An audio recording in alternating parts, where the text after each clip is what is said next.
हिंदुस्तान ने अब man power भी सप्लाई करना शुरू कर दी है इजराइल को। ये मैन पावर है, वर्कर्स हैं, और मेरे ख्याल में कुछ लोग हैं जो उनकी आर्मी में भी होंगे।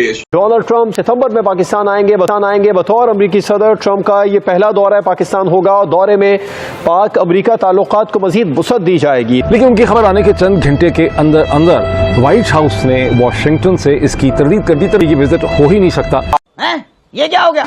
ये क्या सुन रहा हूँ मैं? आ रहा है। देखो वो आ रहा है। वो आ रहा है। हाँ, मेरा ट्रंप आएगा। ट्रंप ने बोला भाग जा। डोनाल्ड ट्रंप के अगर जो एजेंडे हैं, अगर आप फिट ना आए उसके अंदर, तो ये बंदा किसी वक्त भी फ्लिप कर सकता है। हमारे खिलाफ भी ये हो सकता है। किसी स्टेज के ऊपर ये कुछ ना कुछ गड़बड़ कर सकता है आपके साथ। इजराइल ने भारत से कांटेक्ट किया है और इंडियन गवर्नमेंट से लेबर फोर्सेस के लिए कहा गया, तकरीबन 15,000 के करीब, जो कि जाहिर है कंस्ट्रक्शन वगैरह में उनको जरूरत होगी। कि अमेरिका ने द रेजिस्टेंस फ्रंट को डेजिग्नेट कर दिया है एज ए टेररिस्ट ऑर्गेनाइजेशन, और ये अमेरिका ने उनकी जो फॉरेन टेररिस्ट ऑर्गेनाइजेशन है उसकी वो लिस्ट में डाल दी है। कैसी फिजा है कि लगता यह है कि मुल्क के अंदर दो हिस्सों में हमने पाकिस्तानी को तकसीम किया हुआ। एक वो पीटीआई वाले हैं जिनको हम समझते हैं शायद ये 9 मई के बाद दुश्मन मुल्क के एजेंट बन गए। अगर डोनाल्ड ट्रंप की ट्रेड डील हो जाती है, जो एक्सपेक्टेड है कि अगले चंद दिनों चंद हफ्तों में हिंदुस्तान के साथ उनका एक कॉम्प्रिहेंसिव ट्रेड डील हो जाएगा, तो वो फिर सितंबर के आखिर में क्वाड का जो समिट है उसके लिए वो हिंदुस्तान आएंगे। ये जिस तरीके का एडवांस टेक्नोलॉजी यूज हुई पाकिस्तान इंडिया वॉर के दौरान, अगर वो टेक्नोलॉजी दहशतगर्दों के हाथ लगती है तो उसका कितना नुकसान भी हो सकता है। ड्रोन्स वाली चीज है, क्या यही ड्रोन्स अब वही दहशतगर्द इस्तेमाल कर रहे हैं खैबर पख्तूनख्वा के अंदर? अजीत डोवल की जो पॉलिसी थी उसको अपनाते हुए डिफेंसिव ऑफेंसिव की वो पाकिस्तान को ब्लीड कर रहे थे। प्रॉक्सीज उन्होंने की हुई थी, स्पॉन्सरशिप ली हुई थी, क्लाइंट्स उनको अवेलेबल थे टीटीपी की शक्ल में बलोचिस्तान में, तो that was being done. I mean, your Bangladeshi friends must feel as if what planet am I living on?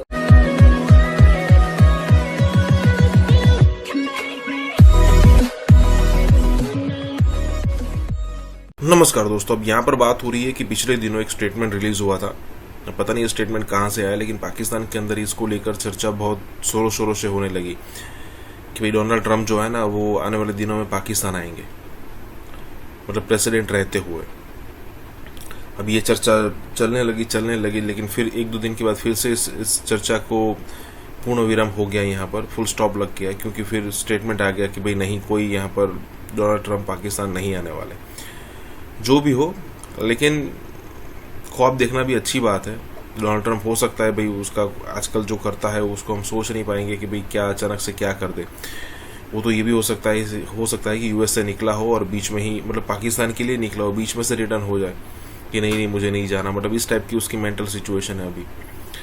लेकिन जो भी हो, एक तरफ पाकिस्तान का जो फील्ड मार्शल है वो बिना इन्विटेशन के यूएस चला गया था, तो डोनाल्ड ट्रंप का भी हो सकता है।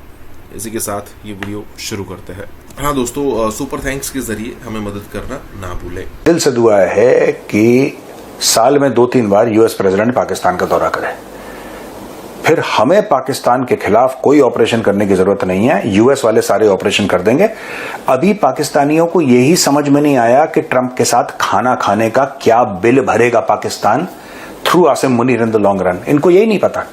पाकिस्तान में इसी साल 2025 के अंदर, मैं आपको आज बता रहा हूं, आप ये वीडियो आप नोट करना, ठीक है ना। मैं आपको बता रहा हूं, पाकिस्तान की वजह से यूएस और चाइना में फिर से खटपट होगी और बीच में पड़ेगा पाकिस्तान। अब होता क्या है इसमें कि लोग देखो, हमें कितना लोग पूछ रहे हैं, चीन भी चाह रहा है हमसे दोस्ती करना और अमेरिका भी तुमसे दोस्ती कोई नहीं चाह रहा करना। तुम्हें लोग कंट्रोल करना चाह रहे हैं और उनको पता है कि तुम बिकाऊ कौम हो, हराम के खाने की आदत है, पैसा फेंको, कौन ज्यादा पैसा फेंकेगा। और वो पैसा अगर फेंकता है कोई फेंकता है, तो तुम्हारे यहां डेमोक्रेसी थोड़ा है कि वो बोलेगा कि जी हम 50 नए अस्पताल खोल रहे हैं पाकिस्तान में और 100 इंजीनियरिंग कॉलेजेस बना रहे हैं पाकिस्तान में। ऐसा नहीं होने वाला है। वो पैसा किसकी ओर फेंकेंगे? आज़म मुनीर की ओर, शहबाज शरीफ की ओर। ये लोग अपनी जेब में डाल के लंदन में जाके अपने पैसे को टिका देंगे, बैंक ऑफ इंग्लैंड में या कहीं पे जाके, जहां पे भी इनको टिकाना है अपना, बाहर जाके किसी बैंक में। You know there are various banks all over the world, Standard Chartered Bank, कितने बैंक्स हैं मैं नाम नहीं लूंगा, वहां पे जाके अपना पैसा टिका देंगे, स्विस बैंक में अपना पैसा टिका देंगे, राइट। और उसका बिल जो भरेगी वो पाकिस्तानी कौम। तभी तो कहते हैं कि 80,000 लोग मारे गए, 1 लाख लोग मारे गए। फ्रंटलाइन स्टेट अगेंस्ट टेररिज्म की बात करता है ना, कि दहशतगर्दी से लड़ते लड़ते 80,000 1 लाख पाकिस्तानी मारे गए, वो यूएस प्रेसिडेंट की विजिट के बाद ही होता है, गोरे से हाथ मिलाने के बाद ही होता है। यही तो नहीं समझ रहे पाकिस्तानी। ऊपर से खुशी का इजहार कि ये बहुत बड़ी सिफारती जीत है, यानी कि डिप्लोमेटिक विक्ट्री है पाकिस्तान की। तुम्हारी डिप्लोमेसी है ही नहीं यार, डिप्लोमेसी का नाम गिव एंड टेक है।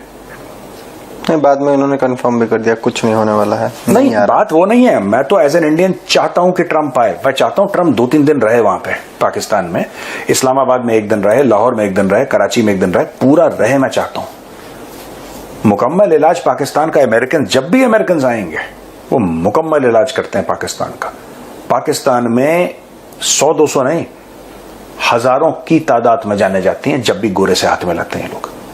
इनका इतिहास है, इनकी तारीख है, आप उठा के देख लीजिए। And I am only talking about the past 40-50 years. 40-45 साल के अंदर आप देख लीजिए कितनी बार गोरा आया और कितनी बार इनकी बार या गोरा आया है, ये गए हैं गोरे से मिलने। मैं वैसे नहीं कह रहा, ये गए हैं गोरे से। जब भी इनका गोरों के साथ कनेक्शन हुआ है, पाकिस्तान को शदीद भयंकर रूप से जान और माल का नुकसान हुआ है।